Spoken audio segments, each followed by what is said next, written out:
मैंने अपने दाहिने हाथ में स्कोप रखा, इसे स्नाइपर राइफल की तरह इस्तेमाल करके उस टारगेट को देखा जिसे मुझे खत्म करना था। मैंने देखा कि टारगेट हर दिन एक तय स्पीड से इस सड़क से गुजरता है। अगर मैं 50 मीटर दूर से बाएं अगले टायर पर निशाना लगा पाता, टारगेट घबरा जाता, स्टीयरिंग को ज्यादा सही करता और सड़क के उस पार आरवी से सीधा टकरा जाता।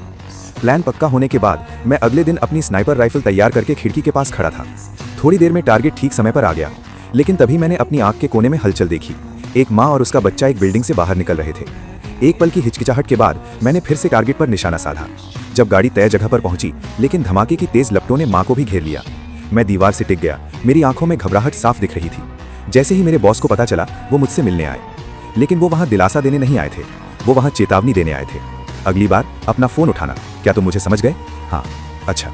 हालांकि मैं तुरंत मान गया, लेकिन मेरे बॉस ने मेरी आंखों में झिझक देखी। अगले दिन उन्होंने मुझे फिर भी एक नया काम दिया। इस बार टारगेट की कोई फोटो या जानकारी नहीं थी।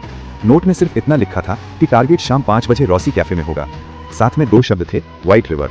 मैंने नोट भट्टी में फेंका, एक आवारा कुत्ते के लिए खाने का एक बैग छोड़ा और जल्दी से निकल गया। जल्द ही मैं कैफे में था। सबसे पहले मैंने अपनी पिस्तौल अपनी कमरबंद में डाल ली। फिर मैंने अपने फोन से लॉट में हर लाइसेंस प्लेट की तस्वीरें ली। उसके बाद ही मैं ध्यान से बिल्डिंग के अंदर गया। मैंने सभी कस्टमर्स को देखना शुरू किया। एंट्रेंस की दीवार की तरफ एक अकेला आदमी, कोट अभी भी पहने हुए, कंधे पर होल्स्टर का उभार, एक जोड़ा। वो आदमी भी ऐसी जगह बैठा था जहां से वो एंट्रेंस देख सकता था। वो आगे की तरफ टेंशन में बैठा था, शायद पिस्तौल पीछे रखी हो। लेकिन जब मैंने वेट्रेस को बाहर जाते देखा तो मैं एक सेकंड के लिए सख्त रह गया। मैंने इसे यहाँ आने के रास्ते में गैस स्टेशन पर देखा था। मैंने एक ऐसी सीट ली जहां से मैं उन 2 आदमियों को देख सकता था। फिर मैंने हर लाइसेंस प्लेट से जुड़ी पहचान चेक करनी शुरू की। वेट्रेस मेरी कॉफी लेकर आई और मैंने मौका देखकर उससे व्हाइट रिवर के बारे में पूछा। उसने कहा कि उसने इसके बारे में कभी नहीं सुना। इससे यह लगभग पक्का हो गया कि व्हाइट रिवर किसी इंसान का कोड था। जैसे ही मैं ये पता लगाने की कोशिश कर रहा था कि टारगेट कौन है, एक पुलिस कैप्टन अचानक डाइनर में आ गया। इस अचानक हुई घटना ने मेरा प्लान बिगाड़ दिया। मुझे अब अपनी जगह पर रहना पड़ा। जल्द ही 5 बज गए। एंट्रेंस के पास बैठी महिला अचानक उठी और मेरी तरफ चलने लगी।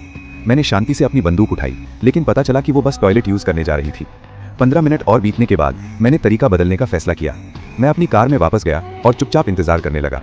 थोड़ी ही देर में पहले पुलिस कैप्टन निकला, फिर वो जवान जोड़ा, आखिरकार हथियारबंद अकेला आदमी।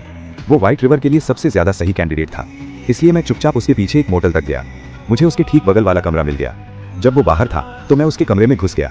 मैंने उसके ग्लास में थोड़ा नाइट्रोग्लिसरीन और वायग्रा डाल दिया। दोनों को एक साथ लेने से ब्लड प्रेशर खतरनाक तरीके से कम हो सकता है, हत्ता की मौत भी हो सकती है। जल्द ही वो आदमी कुछ चीजें लेकर वापस आया। उसे बिल्कुल पता नहीं था कि मैं कोने में छुपा हूँ। उसने टीवी चालू कर दिया और कमरे में रोशनी भर गई। मैं नहीं करूंगा। तुम इसे खत्म करना चाहते हो?